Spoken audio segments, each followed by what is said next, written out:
Nous sommes avec notre invité du matin, Timothée Lenoir, qui toujours accepte, pendant que beaucoup d'acteurs politiques ces derniers temps refusent de parler. Donc, à Torolobaté, on reste un peu en marche de tout ça. Mais lui se jette à l'eau pour répondre à nos questions. Timothée Lenoir, bonjour. Bonjour, merci beaucoup pour l'invitation. Je suis très ravi, j'ai participé à la culture. J'ai participé dans la pensée, conception Télé 50, qui dit Télé 50, GMK, et ça m'a beaucoup fortifié. Voilà. GMK, qui est en train de faire la restitution des travaux de mandat à Kinshasa. Il est le président de l'IPC Kinshasa. Un mot sur ce qu'il fait là. On a vu parcourir les rédactions de Kinshasa. Ça donne quand même l'image de montrer à nos téléspectateurs comment est-ce que nos confrères travaillent. C'est notre confrérie. Voilà. Je salue tous les amis que je vis dans les images. Je ne peux pas tout vous citer. Voilà. Il était chez Okapi, Canal Kin, voilà. Kin 24, beaucoup de chaînes et la série continue. Non, en fait, je suis devenu Timothée Lenoir efficace parce que la presse m'a accepté comme un frère. Et aujourd'hui, le travail que fait Jean-Marie Kassamba, sans commentaire, sans flatterie, c'est un travail qu'il faut apprécier.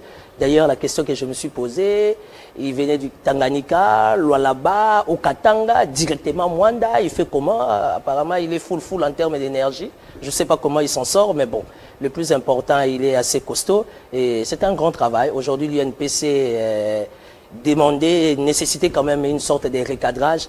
Et par rapport à ce que fait le travail de Jean-Marie Kassamba comme étant président de l'UNPC Kinshasa, c'est quand même une démarche très louable à féliciter, à encourager.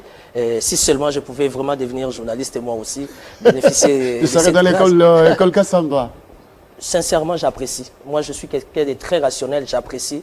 On ne manque pas de défauts, mais Jean-Marie Kassamba, c'est une référence pour notre presse. Et dans le monde des médias, aujourd'hui, c'est un atout. Voilà, Félix Tshisekedi a dit que l'alternance, c'est aussi préserver les atouts. Et au sein de la presse, GMK, c'est un atout. C'est mon avis. Voilà, si vous emboîtez les pas aux déclarations de notre ami et frère Jules Kidinda, qui l'a confirmé aussi que Jean-Marie Kassamba, c'est un grand professionnel, il sait bien faire les choses et c'est quelqu'un qui sait donner de la valeur à ce qu'il fait. Voilà, on clôt c'était entre parenthèses avec la démarche que mène Jean-Marie Kassamba pour faire la restitution à sa base de Kinshasa. Parlons consultation nationale. Quel pourra être les critères, les critériums de ceux qui doivent participer à ces assises? Ça, c'est une question qui est très fondamentale. Ça veut dire parce qu'on sent que le politicien qui était disparu des radars revient à la charge.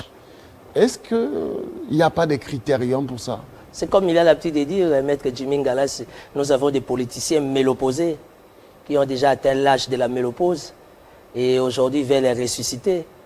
Pour quelle fin? Et aujourd'hui, tout le monde veut participer aux consultations, n'étant pas servi par Kabila. Il s'est dit, entre guillemets, que je viens de l'autre côté pour être servi. Est-ce qu'on a besoin de se servir ou bien de servir la République?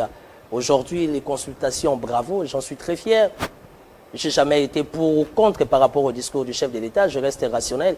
Mais jusqu'à preuve du contraire, étant politique aguerri, je me dis, nous attendons les cahiers des charges de cette consultation. Ça va se passer comment?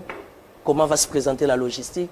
Avec tout ce que le chef de l'État a comme priorité, a comme urgence, il va encore chercher à échanger avec les partis politiques. Je pense que ça sera un travail trop demandé, trop demandé.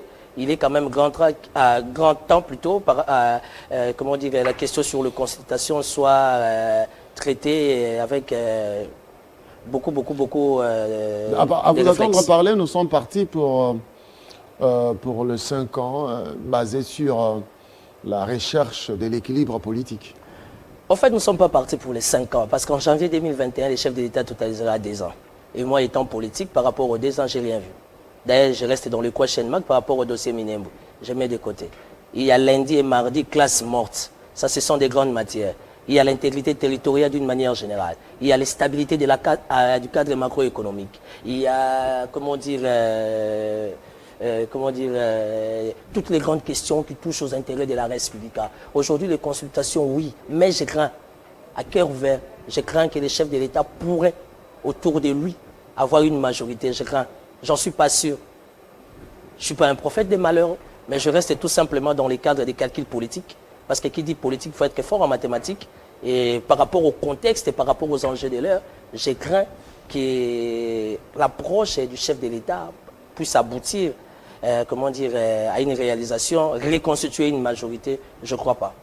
Alors, j'ai suivi Franck Diongo, qui pour lui, le chef de l'État va requalifier la majorité parlementaire et il va atteindre sa fin parce que pour lui, le chef de l'État a tous les moyens qu'il faut sur le plan politique. Est-ce que doit-on mettre à l'avant-plan à tout prix les questions qui pouvaient être réglées à la veille des élections, maintenant, pendant que le peuple attendait les solutions qu'il faut, qu'on puisse encore entrer dans les conciliambules à la recherche de réconforter les positions politiques? La République démocratique du Congo, qui est notre pays, a une spécialité, c'est qu'au sein de la classe politique, nous avons plus des ventriotes, des gens qui ont besoin de se remplir les ventres. Et pour les besoins de la cause, tout le monde est libre au nom de la démocratie, raconter sa vie, faire ses analyses. D'ailleurs, c'est ça la démocratie. Je me disais dans mon attendement, étant politique, si seulement je pouvais voir les chefs de l'État, et malheureusement, les vins tirés font le bois. Je pense que les consultations n'auront pas eu lieu parce que c'est supposé ne pas être une priorité jusqu'à preuve du contraire. Donc, malgré l'annonce du chef de l'État, vous pensez que ces consultations ne se tiendront pas? Non, ça veut dire que si ça dépendait de moi, si je devais ça dépendait que de vous. Si je devais déposer un avis et une proposition vis-à-vis de la première institution, parce qu'ici le contexte est clair, au nom du nationalisme, au nom du patriotisme, nous ne pouvons qu'accompagner la politique du chef de l'État, mais à une seule condition, quand les choses vont bien. Quand il faudra applaudir, nous devions applaudir. Quand il y a un ça ne va pas, il y a un ça ne va pas. Parce que la question sur les consultations, ça va apporter quoi aux citoyens congolais? Aujourd'hui, les chefs de l'État, magistrat suprême, commandant suprême, garant des institutions, avec tout ce qu'il a comme charge, comme poids de la Res Publica, pense-tu vraiment qu'il aura assez de temps de consulter toutes les couches? Raison pour laquelle ça va étonner les gens, il faudra revenir à la case de départ. La seule personne qui pouvait mieux gérer ces consultations, ça va vous étonner, ça allait être mieux, M. Vital Kamerhe. Pacificateur reconnu par les chefs de l'État à Goma. Et le chef d'État dit que pendant que je suivais son procès, il a toujours été charismatique. Or, la question sur les consultations, on a besoin d'un homme charismatique, un homme qui demeure pacificateur, sans émotion, sans état d'âme, enfin de contacter toute la classe politique. À ce que je sache, connaissant le bon fonctionnement de la Mouka, je ne crois pas. Je ne suis pas un prophète des malheurs, mais je fais des calculs. Je ne pense pas que la Mouka fera un comeback, venir se mettre autour d'une table avec le cash entre guillemets UDPS, je ne vois pas. Donc ici, la question sur les consultations, ça risque... On connaît les fissures dedans. La Mouka, c'est aussi Moïse Katumbi qui n'est pas en notaire de sincérité avec Fayoulou. Fayoulou qui n'est pas en notaire de sincérité avec Moïse Katumbi, aussi des fluctuations qu'on a.